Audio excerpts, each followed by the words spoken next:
Hey, what's up, everybody? It's Camera Work Podcast number 20. So I'm proud of that because we're moving along and the podcast is, it's got some numbers behind it finally, which is cool. This is John Ricard. I'm a portrait photographer based in New York, and I am joined, as always, by Ray Tamarra. Hey, what's going on, guys? Thanks for checking us out. My name is Ray Tamarra. I'm a working photographer in New York, and definitely, if you haven't already, please let us know what you want to talk about because you're definitely part of the conversation, and we want to make it relevant for you as well as relevant for us. So please get at us. Right, yeah, just like send us a tweet or an email. I mean, we're easy to find. Ray Tamarra, RayTamarra, and John Ricard, JohnRicard. You can Google us, you can find us, you can find our emails. It takes 2 seconds, and we're going to see whatever you email or tweet us or whatever. I mean, it's not so big that like we missed your tweet. Believe me, you write something about this podcast, we're definitely going to see it. So we'll miss your tweet unless if you're asking for money, because I'm ducking people who are asking me for money. Right, that's the only. Other than that, we're gonna find out what you wrote. So definitely, reach out to us. So the last podcast, number 19, I did from Los Angeles. So Ray was not there. I don't know if Ray, did you actually hear the podcast? Yeah, I listened to it. Okay. I listened to some of them. I don't listen to all of them, but I do listen to that. Okay, well, that's good. Well, it's nice to know the co-host listens to the podcast every now and then. That's cool. But one of the things I thought was interesting about it, if anyone heard the conversation, is I had a photographer who was established, someone named Lauren, Chelsea Lauren. She shoots for Getty. She's a full-time Getty shooter, and she does a ton of events, and she's successful. And then we also had someone named Blair Caldwell on who, he's coming up and he wants to be a full-time photographer. But I kind of wish this part had made it onto the podcast because it didn't. But after we shut off the cameras, he's like, I have my book. Can you take a look at it? And I had not asked him to bring a book because the podcast is primarily an audio thing. Even though it is on YouTube, if you're listening on iTunes, you can check out the YouTube version if you ever want to see us. But I don't make the podcast be too visual because I'm assuming most people, even if they're listening to it on YouTube, it's kind of in the background while they're working. They're not looking at this static camera shot of us talking. But the point is this. So Blair dresses in a rather particular way. He's very colorful and he's wearing a hat that's like a weird hat, and he's got a colorful vest on, really colorful kind of guy. He's like a character or something when you see him walking down the street, as compared to you, what color are you usually wearing? No, I wear black all day, every day. Yeah, Ray's got that stealth ninja black on, and I'm a little bit more colorful, but there's not a lot of yellow, purple, pink in my fashion vocabulary either. But in any event, when he pulled out the book, when you flip through the book was filled with colorful pictures of colorful fashion people. And the thing that I thought was really interesting was I thought to myself, if you had the three of us there, myself, Chelsea, and Blair, and then you saw what we looked like and talked to us for a couple of minutes, and then you laid that book down and you had anyone, and this could have been your mom or it could have been a professional photographer or a magazine editor, and you had them flip through Blair's book and you said, which of these three people created this book? You would have automatically assumed Blair created that book. That's a fascinating point when you think about it. His work is reflected, his photographic work is reflected in the clothing that he wears. When that happens, that means the person has vision because there's a consistency there. There's a way that he sees the world with his camera, and it's echoed in the way he sees the world of clothing and fashion, of how he dresses himself. His personality is reflected in his work.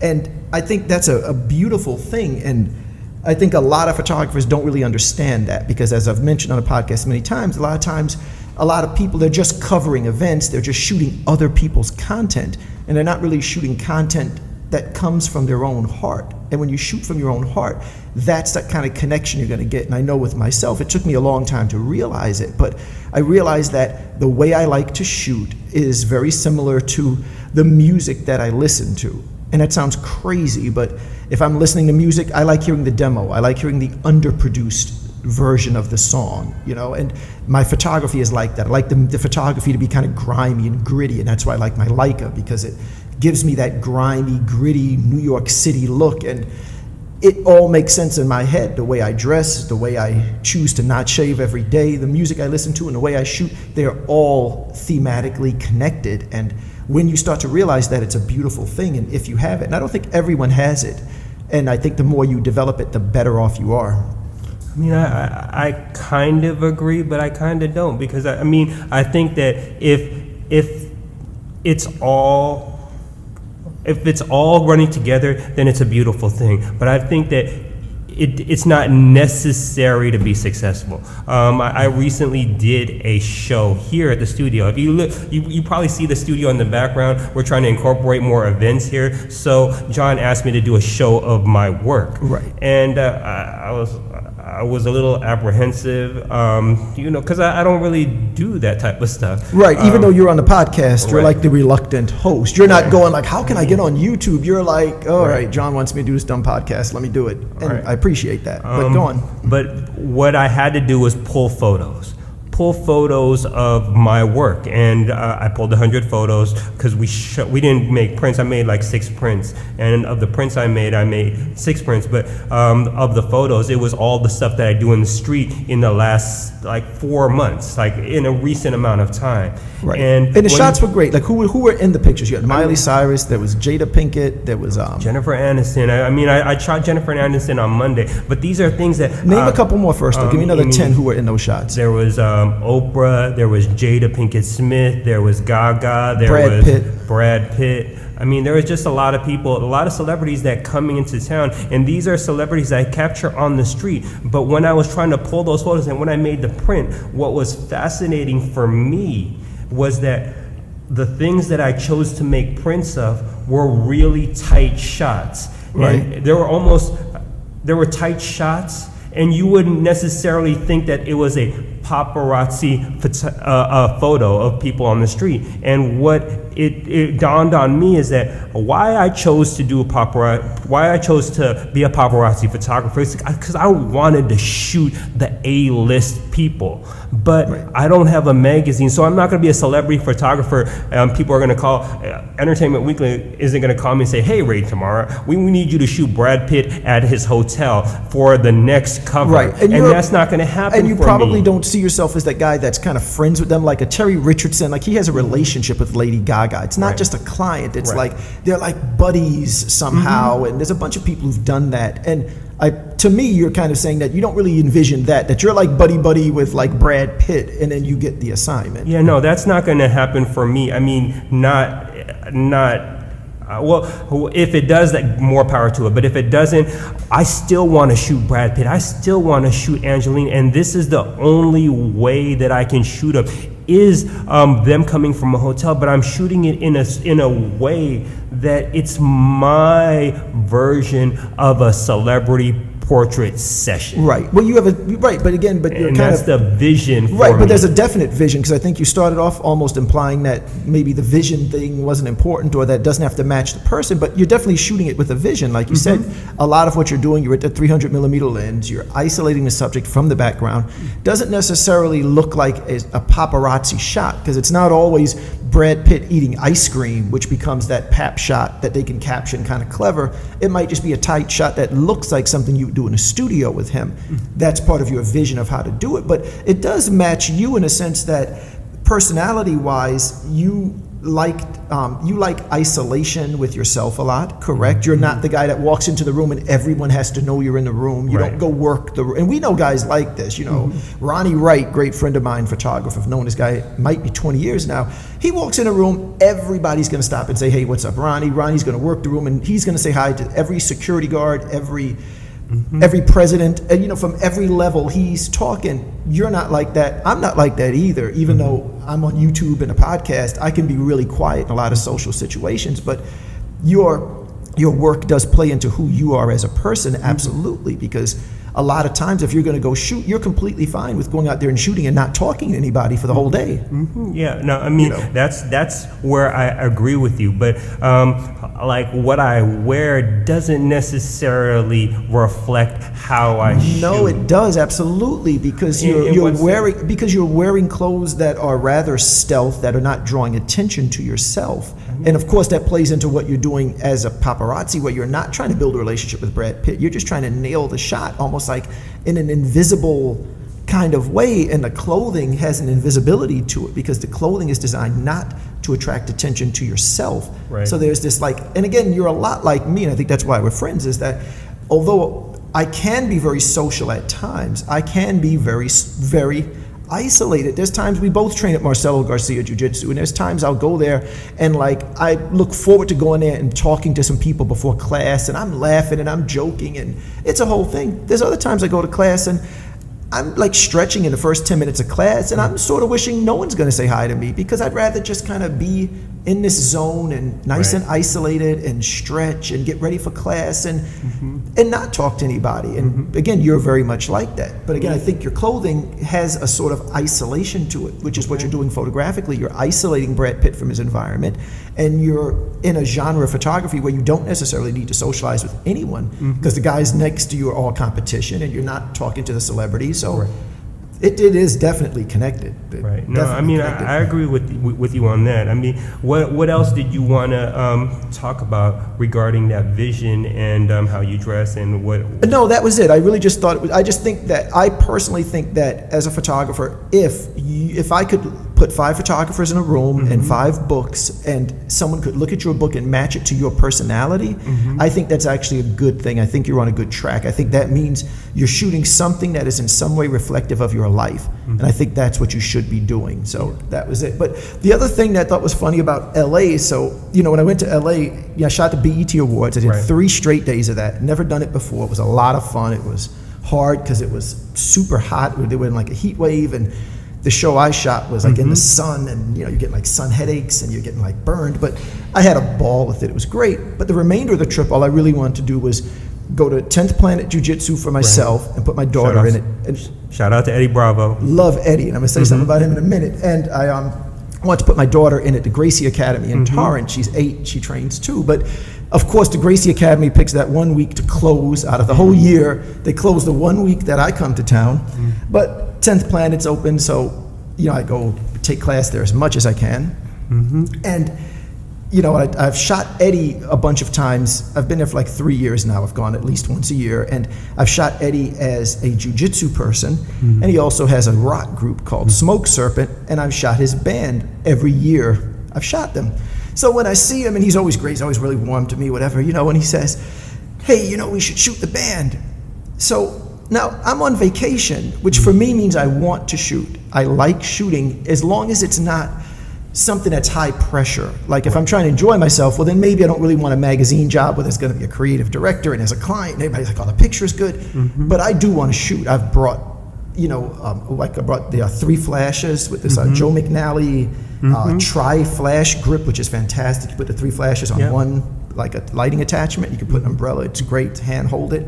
So I want to shoot, but I'm still a little bit apprehensive when he says, hey, let's shoot the band, because I've shot the band last year and the year before, and both of those times I created a shot that I thought was really, really good. Right. Okay, so I'm thinking, like the year before last I took a great shot, the next year I took an even better shot. So I say to him, I go, look, we can shoot the band, I'm just having fun, I'd love to shoot the band, but I don't think I can top the last 2 shots that I did of the group. One I did with the Leica, and it's kind of colorful and it's kind of like skewed in perspective, and it's just a really cool shot. Looks very modern. Then the other one looks like we shot it on a rooftop of Legends. I rented this Pro Photo light with the Magnum reflector and balanced the daylight with the artificial light. It looks really commercial. Really looks like an expensive shot. Like if you saw the shot, you're going to go, these guys spent money on this photo shoot. They look like rock stars. Great shot. I know I can't top it. So I'm nervous. He's like, no, let's shoot. But even though I'm having fun, because I'm shooting a guy who's my friend and there's no real client like a magazine or a boss or a paycheck, I'm still sort of nervous. But we go to shoot, and we're out there in the street, and I've got this guy, Rob Udabi, they call him. He's like holding the light for me and stuff, and we're shooting. And at one point, the whole group's lined up like they're, posing or whatever. And Eddie sort of like puts his knees together, and he bends down, and he's got both hands on his knees, and he's bent down. And it's a really awkward pose, and I'm like, what is he doing? So I go like, all right, Eddie, let's bring you up now, and he goes, yeah, I'm doing Ace Frehley. I go, what? He's like, yeah, I'm doing Ace Frehley, man, the 1977 picture, you know, with the Mylar colorful background. This is Ace Frehley from then. Take the picture, man. And I'm like, oh, okay, click and take the picture. And I'm like, you know, what the hell's going on? That pose sounds really not masculine. Right. The shot doesn't work. And if you know Kiss, well, Ace was not the tough guy. Ace was the guy in the band. Right. You're like, okay, I could kick his ass at least. Right. But again, so 2 minutes later, we're shooting some more. And then Eddie does this thing. He's like, he's got his arms outstretched and he's pushing back the other members of the group as if to be like, get out of the way. I'm taking the center spotlight. And I'm going like, well, why is he pushing the other guys? And as I'm about to say something, he goes, you remember this? I'm doing Vain, man. This is Vain. There was this rock group called Vain. And the singer was like pushing the guys back like, I got this. Don't worry, guys. I got this. And I realized that what's going on is he's having fun at the shoot. Right. And this sounds so simple. But for someone like myself where everything is so serious, I'm going to myself like, wow, like I really think about it. Like here I'm on vacation and I'm calling myself having fun shooting in a sense. Like I said, there's no real client. I haven't brought a full kit of gear. I've brought my whole Leica system and this one tri-flash thing and, you know, but like I didn't hire an assistant. I've got Rob holding the light. And in my mind, it's like, okay, this will be kind of fun because, again, I don't have the pressure that I have on a lot of stuff I shoot. Mm-hmm. But I'm not able to have fun with it to the degree that, like, when I pick up that camera, then I'm making jokes about shots that we've seen of Kiss or Vain. And here's Eddie, who, if you think about it, the pictures are more important to him than me. It's his band. I mean, he's the guy that's really going to get the shot and use it. You know, maybe it's going to make my book, most likely not. But he's the guy that really needs the picture. He's the one who's asked for the shoot.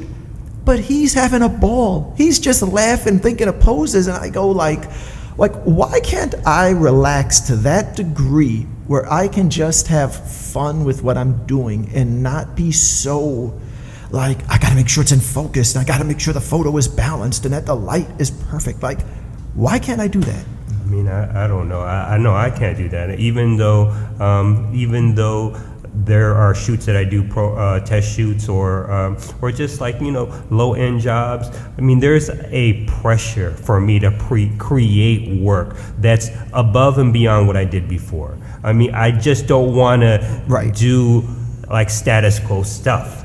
And that doesn't mean that it's great.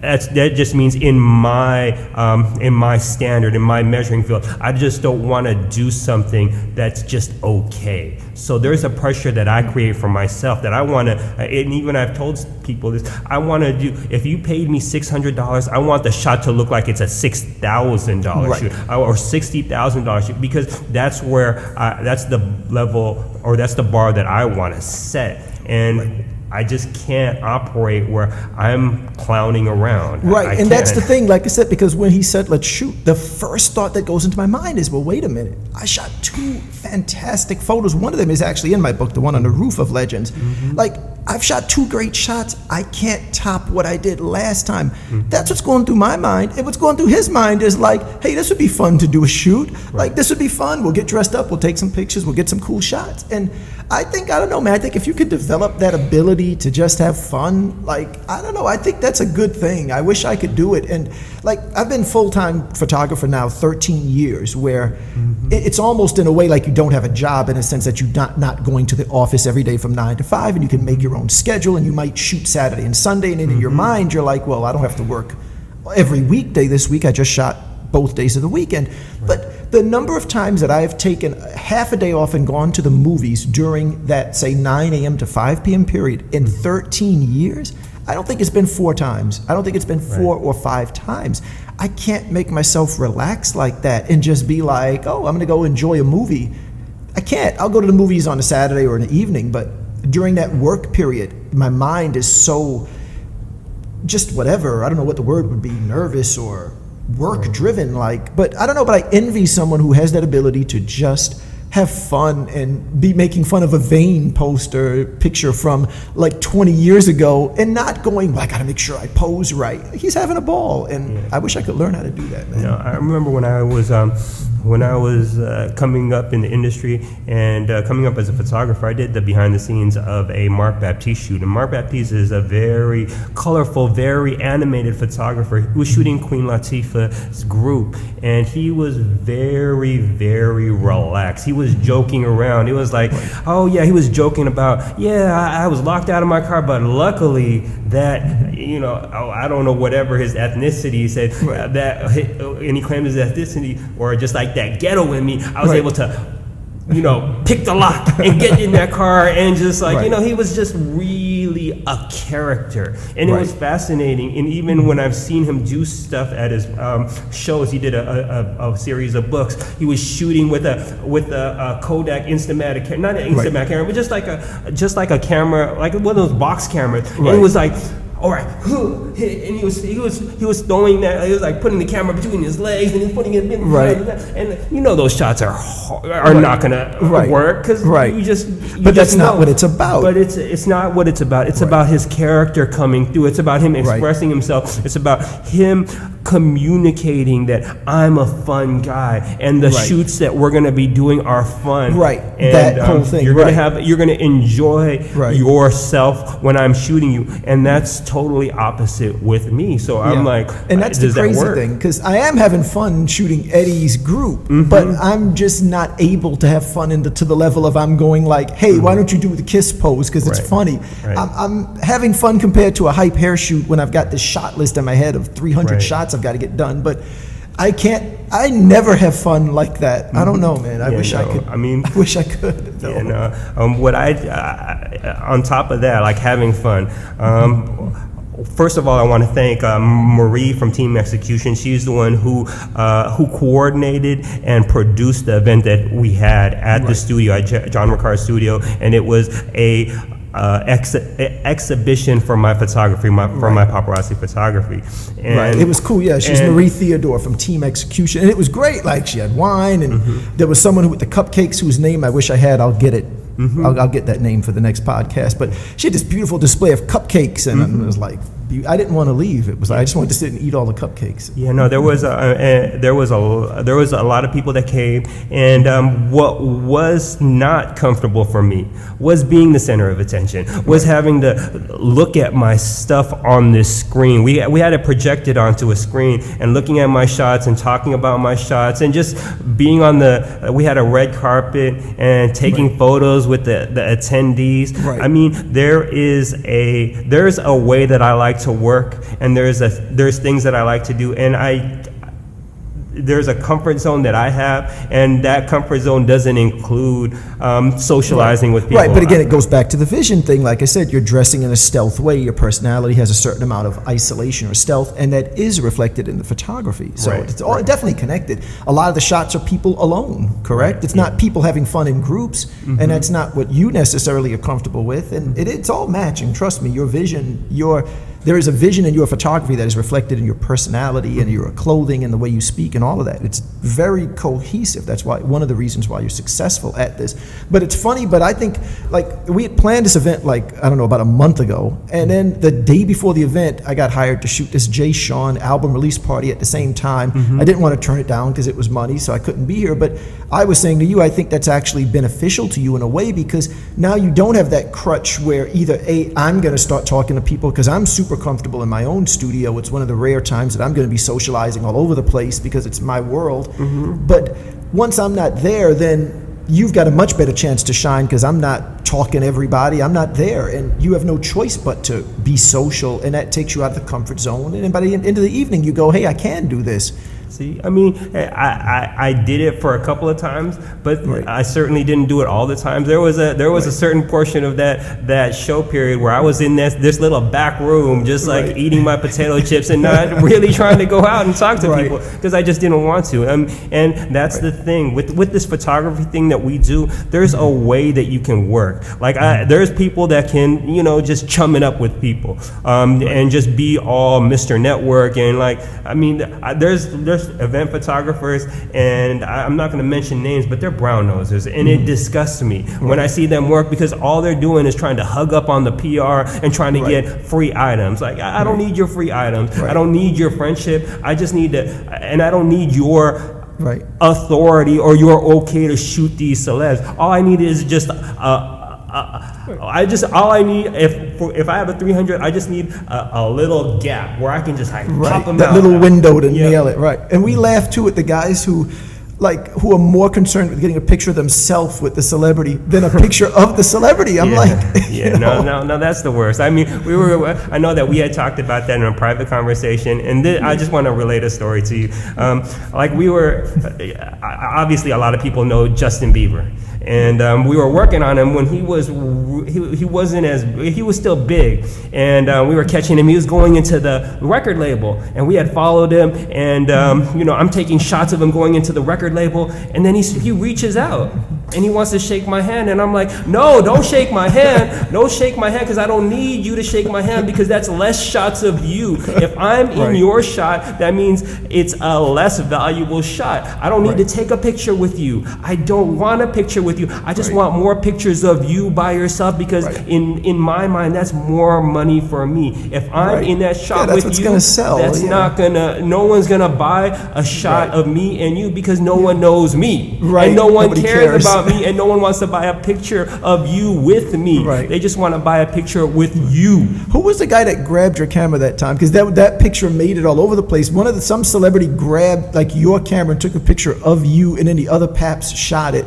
And I guess they probably made more money on you than you did that day. No, that was that was Usher. That was Usher. That's right. Usher. It wasn't. He didn't grab my camera. He was coming out of Dos Hermanos, and he wanted to be a paparazzi. So he was trying to, clown me, and that's fine. I mean, But he took a picture of you with something. No, he took a picture of his phone with me, like aggressively being as close to as possible. And I'm like, what are you doing? Right. Well, I don't understand why you need to be this close. And I mean, I don't need to be close to a celebrity to take a picture. I don't want to be that close, because if you don't see me, then you're more apt to do things that are cool and that are natural for you. But there's certain times where you have to be close, because if you're working with 30 other people and they're all in stuff, it's called short and flash, and you're probably like around 5 feet or 3 feet, and the closer you are, the less shots, because you're not getting a full length, you're getting a half length, then after that you're getting a shot, and then you just have all this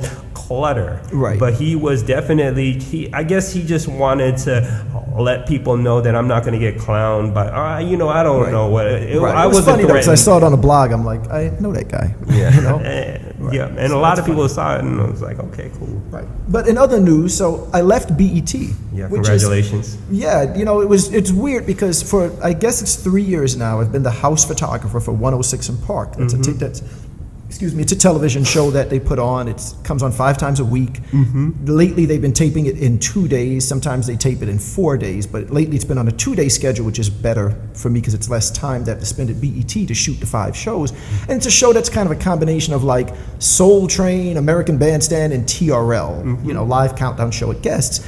And having the show has always been this mixed blessing for me. I can never decide, like, is it good that I have it or not? Because the good stuff was like, it keeps me in contact with a lot of artists. Every week I would see a ton of artists that come through the program. I see a lot of publicists. So that's really good, because then you know who's hot or who's new. You're constant contact with these publicists that are bringing the artists through. Shooting wise, it was a lot of fun, because most of the time I'm the only person there. A lot of times Ronnie Wright would be there, but I'm cool with Ronnie. I've known him 20 years, like I said. And a lot of days Ronnie's not there. It's just me shooting. And when you're shooting celebs today, that's super rare. Any celeb work you do, there's going to be 5 or 6 other photographers there. So I always enjoyed that. And there are things that I would do, like I would use my Leica there and do a lot of the backstage stuff with that, or the candid stuff, or the commercial break stuff with the Leica. So I'm walking around with 3 cameras, getting that, because I'm creating interesting photographs. There's a gallery on my site called Backstage at BET, and a lot of that's with the Leica. It's backstage. It's the way I see the backstage, and like, that's a lot of fun. And it was also kind of cool to sometimes know you had something filled up during the week. Like, I didn't have to do anything. It was like entropy. Like, I could just wake up Sunday and I know for that next week, I have at least 2 days that I have to go somewhere. I'm going to interact with people. I'm going to be with artists. I'm going to be with publicists. I'm going to take photos, and I'm going to collect a check. And that can be a really good feeling. But at the same time, there's that other side that every year when I would go to re-sign this 1-year contract with them to be an independent contractor to shoot the show, I'd sit with my wife and we'd sit and talk like, do I want to do this another year? Because there's that negative side, the idea, the side that like how much time it would eat up. When they're doing that 2-day-a-week schedule, I'm there at like, maybe noon, and I walk out of there at like 8 p.m. And I know there's a guy working in a factory going like, dude, that's not that long of a day, but I'm sorry, it's a long day when you're trying to build like a freelance career. It eats up a tremendous amount of time. And the workload was so intense of like, I'm shooting anywhere between 800 and like 12 or 1,300 shots per show, because I'm heavy on the trigger, but what I shoot looks hot, so hey, that's what works for me. But you're shooting all these pictures, and then you got to edit it right away. In the gap between like the 1 p.m. taping and the 6 p.m. taping, all I'm doing is processing. And I got the workflow down to be really fast, but mentally, you don't get a break. You're looking through 1,200 photos, you're picking out the right 150 to give BET, and then you do an edit for the stylist, so she gets the look of the day for the host, and then you do another edit to give, like, you give Bow Wow his pictures, then you give the female host, Angela Simmons, some shots for her to use on her. Like, it's this insane workload that you're doing, and then the days off, people are texting you like, did you get a shot of this person with this person? And it just sometimes it felt overwhelming, and it would make me say, this is not a good thing to be spending this much time on this. And paycheck wise, it was never a huge check. You're like, man, I could make this in like 2 or 3 days work doing other type of work from what I'm spending 20 days on. So, real mixed blessing, but I did enjoy shooting it. But anyway, so this year though, they said to me, hey, we're gonna go with Getty for the contract, which I kind of always figured could happen because it was rare. I mean, here's this giant company, BET, and they've got a contract with me, an individual. Whereas these days, if you're looking at a TV show like Good Morning America and there's a house photographer, I guarantee he's with some agency that has the contract. But I was one of those rare people that had my own contract with the company, and I'm proud of that. And I think that was a good thing for all photographers that an independent photographer had it. But they said they were going to go with Getty, which right away I figured that was going to be the end of me shooting BET, even though I do shoot for Getty. But my contact at BET said, we're going to recommend to Getty, though, that they use you to shoot it. Okay, so I go, okay, fine, let's just see how this plays out, but maybe this is a good time to leave. So I reach out to Getty about it, say, hey, my BET person wants me to shoot it. They're like, yeah, we know. They come back to me a day or two later, they go, here's what we're gonna do. We're gonna keep you at the same rate that BET was paying you, and we're gonna keep you under the same contract that you had with Getty, meaning you can continue to give Getty the images from the show, and Getty is going to do a profit share with you where Getty sells the pictures, you get a percentage of what Getty sells, and Getty gets the other percentage of what Getty sells. It's not a profit share. You're just contributing the images, and it's a servicing. I don't know how would you explain it? Just you're servicing the images as a contributor. So it's not a wholly owned images. You own the images, and Getty sells the images, and you get a piece of the sales. Correct. Right. So that's what they say, which I'm shocked at, because you and I assumed as soon as Getty got the contract, Getty would say you can shoot it, but it's going to be work for hire, where Getty gets all of the percentage of the sales, correct? We were shocked. So, but they agreed to do what I was doing with BET. I said, fine, shot the show for a week, and then I get an email that says, moving forward, all the BET shows will be work for hire. I'm like, what? Like, that's not what we said. So I email him, I remind him, I say, no, we said I'd be contributor, I'd keep my same percentage of, servicing through you guys. And they're just like, no, it's work for hire.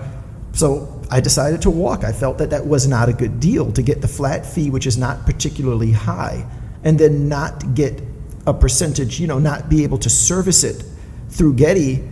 I felt it wasn't worth it. So, I chose to walk away from it, and I'm proud to be able to do that, to be able to walk away from a cool, fun job that did put some money in my pocket, because I know the future is so bright out there that I don't have to be tied to one thing, that I'm confident that I can do other work that'll be just as much fun and pay just as much and be just as exciting. Yeah, I mean, there's definitely there's a whole dilemma with being a contributor and being a stringer, or basically doing stuff for work for hire. A lot of people do work for hire, and that's fine. There's a lot of men and women who make money, who make a living doing work for hire. There's pros and cons against it. I usually stay away from work for hire because the rates are so low, and I'd rather just work on my own shot. Like, I'd rather work on a Jennifer Aniston movie.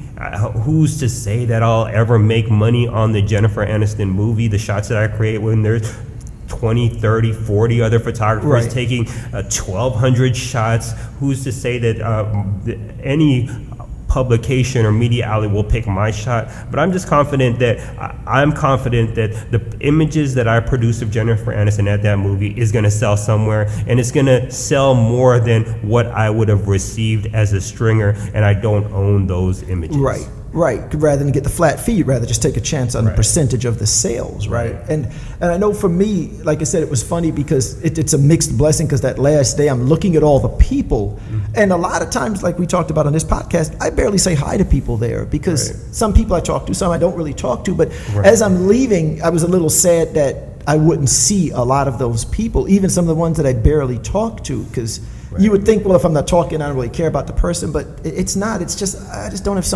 anything to say sometimes, so I don't talk a lot. But I was a little sad about that. But then one minor thing happened. Like, there was always this protocol there at BET of, like, I'm not supposed to approach the artist to say, hey, can I shoot you? I'm supposed to go through the talent department. And I'm there, and there's a guy, Cody Simpson, and I walk over and I go to... You shot him before. You shot him at the studio. You know him already. Guy was in my studio for 4 hours a month ago. And he's in pitch dark backstage, and I walk up to him and I go, hey man, what's up? Good to see you, whatever. Now mind you, he's going to be big. You can just tell by how they're pushing him and what he looks like and the music and all that. But for BET, he's not that artist yet. So there's this hierarchy. There's 3 different ways you can appear on the show, but at the moment he's appearing in the lower way of the 3. So he's not a huge BET guy. So I walk over and say hi, and the talent department comes running up to me like, wait a minute, do you want to shoot him? We have to go through protocol. We have to go through protocol. I go, and we walk away because we don't want to do this in front of the artist. I go, no, I was just saying hi to him. He was in my studio for like 4 hours a month ago. Well, let me talk to management. They're not even listening. They're just like, well, let me talk to management and see if we can. And I just said to myself, thank God I don't have to do this anymore. I don't have to have this fight that after 3 years of producing great backstage work and just walking over and saying hi to an artist that I've shot for like 4 hours, I don't have to do that. And I felt really glad to have that little aspect of it, leave my life. That was the worst. Because I've done the BET thing, and the thing that was the most frustrating is that I'm shooting on a riser. I'm shooting with a 300. I'm out of no one knows. No one can acknowledge me. No one knows I'm there. I'm not bothering anyone. And then when I take a little step to my right, I have this little publicist going. I'm gonna ruin the show. No, I'm not gonna ruin the show. You have to be aware. Like, I'm not here. This isn't my photo shoot. This is a television. It's not a Ray Tamarra photo shoot with rapper A. It is a BET episode featuring rapper A. And you need to be a fly on the wall. And what I'm doing is, if you notice me, then I am not doing my job. So with the 300 on a riser, like up in the stanchions, like I'm on the roof. I can just bang stuff out. You can't even hear my shutter. And you but again, you'll get that hyper. You have a little publicist. You're gonna ruin this show. No, I'm not gonna ruin this show. You should understand what we're doing. That unfortunately, as the house guy that was there every day, I didn't have to deal with that because I was on the floor, and it took a while, but I got into a groove with the crew where, we didn't get a lot of that, but occasionally, like I said, the talent department, you get a bit, but I won't miss that. And then there's that ball breaker. He is a ball breaker. We're not going to say who it is, but I know who you're talking about. He's like... man. But you remember when we used to do a lot of music videos, there were certain ADs, assistant directors, that as soon as you got to the set, you went like, fuck, this is going to be a miserable day because this guy is a pain. And other ADs, you'd be like, thank God this dude is the AD because now we can get things done And we're not going to have to worry about anything. It's the same thing on the movies, like the extension. Like I used to do we both did a lot of music videos of a lot of rappers. It would be long nights, and I'm doing the same thing at movie sets. Like I'm shooting Spider-Man. I'm shooting Spider-Man 2 is going to be coming out in 2014, 2015. Yeah, when that guy is 35. If you look it up, because we had a podcast where I said that dude was super old, and I went home and the guy's like 31 now, by the way. All right. He's still making a lot more than we are at 35. But it's just an extension of that.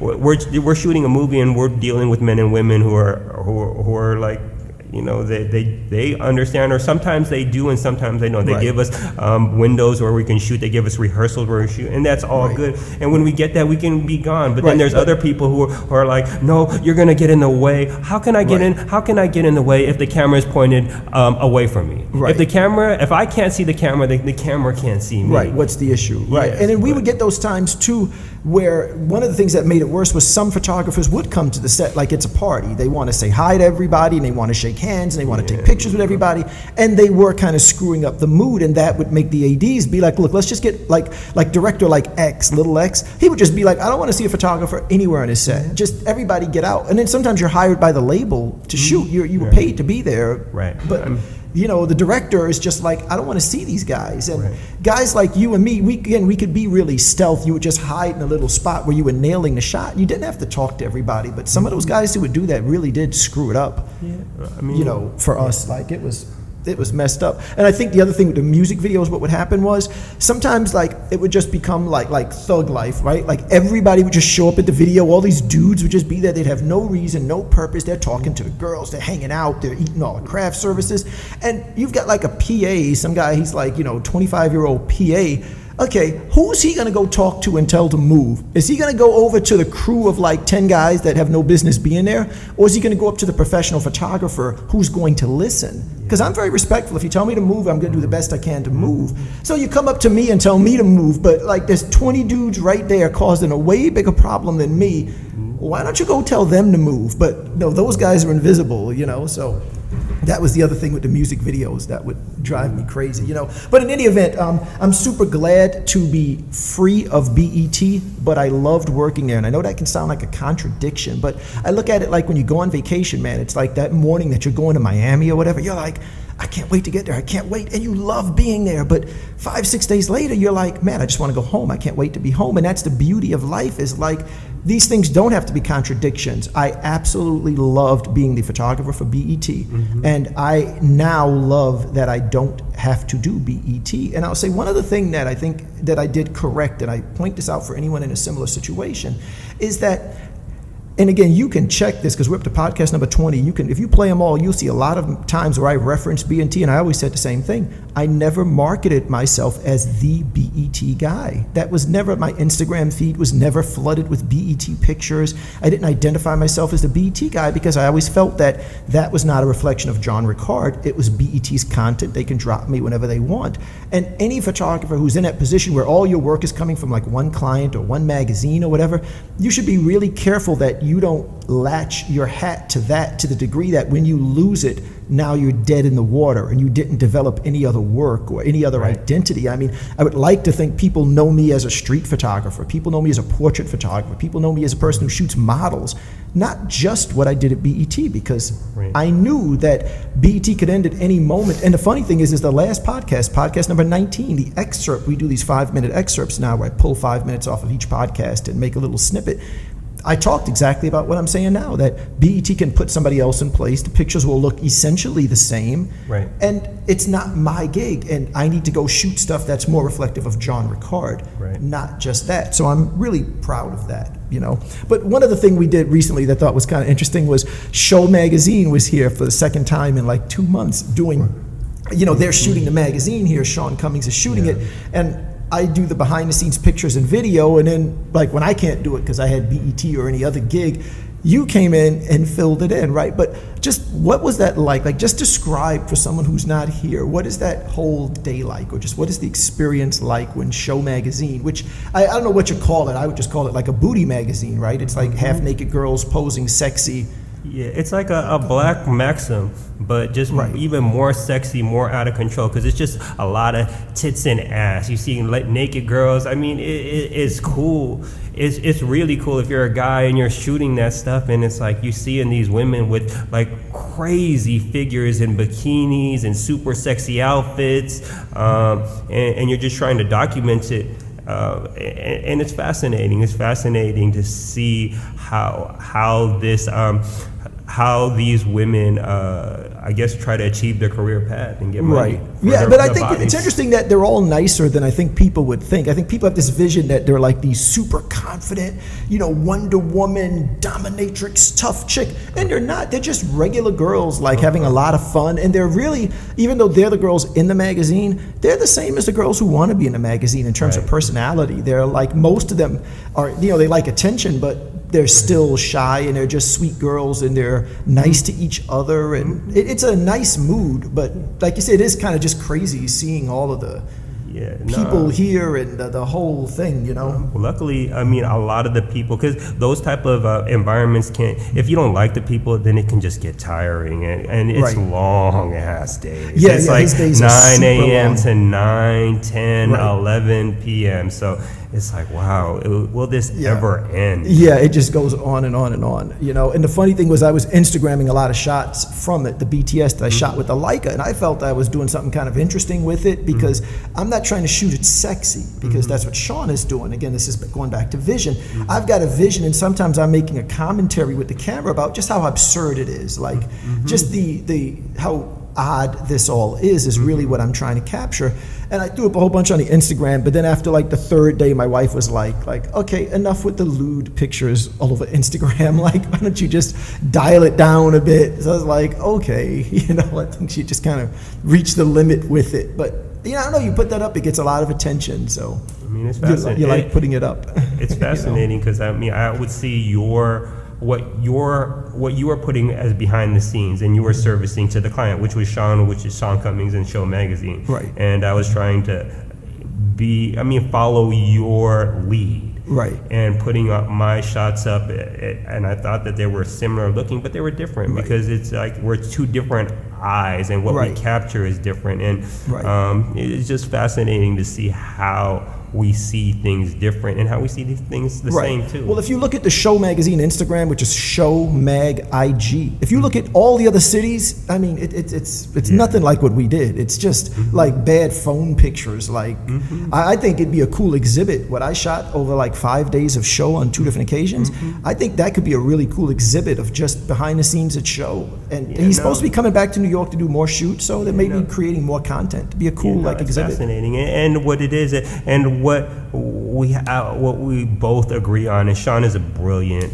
marketer, a brilliant marketing person, and the images that we create behind the scenes just adds hype to all for the magazine as well as for the models. The models look at those pictures and they're like, please continue to shoot me. Because they see those pictures and they know that the guys who are shooting it are going to take some really cool pictures of them. Yeah, they're very comfortable with us shooting the behind the scenes because they know that's going out instantly. Yeah. So they like that. They're not real self-conscious, and they're not like, oh, don't shoot me there because you see my titties. I'm like, okay, but we're not going to put out a titty shot. We're going to try to put out a really sexy shot, but it's not going to be gratuitous. Right. Yeah, that's not the point. And like I said, when I shot, I was never trying to take a sexy photo ever because that's what Sean's doing. I'm trying to do another angle, which is just, hey, this is the chaos of what's going on, or this is the absurdity that's going on, or whatever, but not really like, oh, look how hot she is. I'm not trying to do that at all. That's Sean's job. I'm doing something different, you know.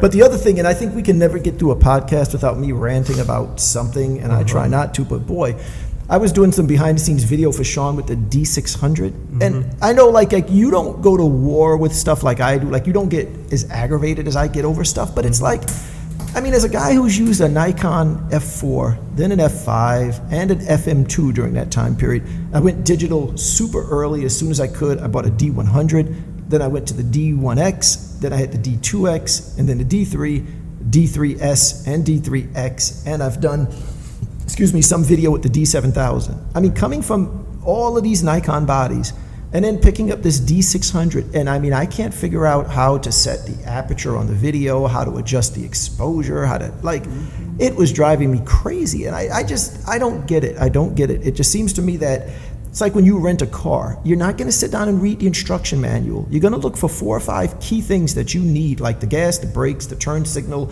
and of course the radio, right. And you start driving. And it's like, I don't care how many features you have to put on a camera. The basics of like ISO, shutter speed, aperture, white balance, some sort of exposure compensation, you should be able to find those in whatever mode you're in on any body. Mm-hmm. If you're a professional photographer, you should be able to figure this out on a camera. And when you can't, meaning me, when I can't, I feel the camera's just designed wrong. It's not my fault. I'm not going to sit down and read an entire 300-page book to figure out how to make the picture a little bit brighter. And it was driving me crazy, that thing. Like, it just, we didn't have time to stop and read the book. Like, right, he's shooting like 6 girls in a day, and you're trying to do pictures, you're trying to do video. It's like, I just don't understand the design process that they do with some of these cameras that makes them so not intuitive. Even if you know how to work a D7000 or something, and now you're sitting here and the picture's too bright. And I know 5 different ways to get the picture darker. I could, change the shutter speed, change the ISO, change the aperture, change exposure compensation, and none of these are in any way where I can find them. Yeah, for those tech heads, what we had to do, the workaround was we had to use exposure compensation, and we dialed the exposure compensation up and down to try to get the exposure right. With shooting the video. But I mean, John will rant about what's wrong with it, and then I'll find a way to just like, okay, this is how we have to do it, and this is the workaround. Yeah, you approach it more like I don't know, like Zen-like, in a way of like, well, this is how it is, and let me just find a way to work around it. Whereas I'll stand there and complain for 15 minutes, and then maybe try to find a way around it, and then like I end up getting mad at you, which is stupid, because I'm just like, you have to admit this is designed wrong, and your attitude's like, I don't care if it's designed wrong, I'm just going to sit down and figure out how to make it work right. And I'm like, I'll do that, but I need to spend 10 minutes complaining about how it's designed wrong, and then I'll sit down and figure out how to make it work, you know. But I don't know, I just look at it like, I don't know, I think the complaining is where the improvement starts. Somebody had to look at a flip phone and go, this sucks, let's make an iPhone, you know. I mean, you're certainly right, but when you're at that moment of truth and you're trying to do this shot, and you only have that time, complaining to someone who's not listening is not going to help. Care. You didn't design it. And you still need to get the shot because you're trying to get paid for it. I know, I got to complain. I don't know, what can I tell you? I don't know. But anyway, I think we're going to wrap there, okay? Thank you again, everybody, for tuning in. We love the feedback. Leave some comments on YouTube, tweet us, email, whatever we do. We see all of that. It's not like you're just writing into the abyss when you send it to us. So I think it's a cool thing to do, okay? If you want to find me, I think Instagram is the better place to find me. And that's just John Ricard, JohnRicard. And if you want to find Ray, where do we find you? You can see the latest work on Getty Images. Just search for my name, RayTamarra. I'm in the streets of New York. It's summer. It's hot. I'm out and about, but definitely get at me if you need to, or contact the show and just let us know what you want to hear about, what you want to talk about, because you're part of the audience, you're part of the conversation. And again, shout out to Maria, Team Execution, all the people like what's the guy, the Matthew Jordan Smith, and Youssef, and all the guys who have listened in the past. Thank you so much, and please continue and tell your friends. Thank you. Thanks a lot. Bye-bye. Wow.